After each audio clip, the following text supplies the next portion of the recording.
I love our next honoree. She got her start in the entertainment industry as a teenager. But in recent years, she put her energy towards founding and building 2 successful businesses, becoming one of the most prominent Latina business owners in the United States. Let's hear more from our 2020 Business Award honoree, Jessica Alba.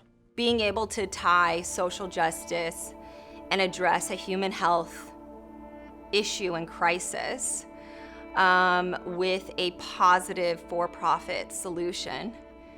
And the success of that, for me, has been the thing that I'm most proud of.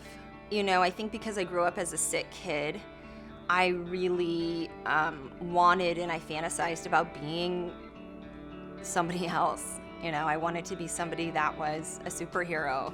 I would say that I grew up in a household, a multi-generational household. My grandparents were really like the anchor, and if they weren't happy with something, they just would figure it out and they would fix it. My grandmother was the best at giving 3 different uses for everything, so like just MacGyvering everything. That like savvy and that know-how, and her just like using her brain and her common sense and figuring things out. I think that's 90% of who I am. It was always like help your neighbor, and it was always like help people who don't have the same opportunities as you.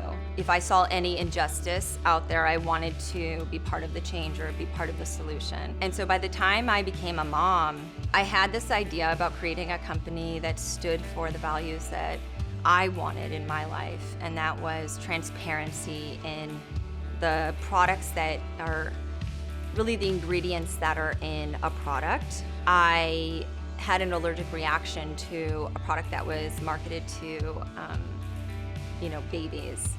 And I was like, how can I have an allergic reaction to something that's supposed to be for essentially the most vulnerable, with the most sensitive skin? And as I did research, I learned about how there really wasn't any kind of legislation that protected people from exposure to chemicals in everyday products. And so I went and advocated for chemical reform, and I learned pretty quickly that it turned into a liberal versus conservative conversation. And it's unfortunate that it gets politicized, something like human health.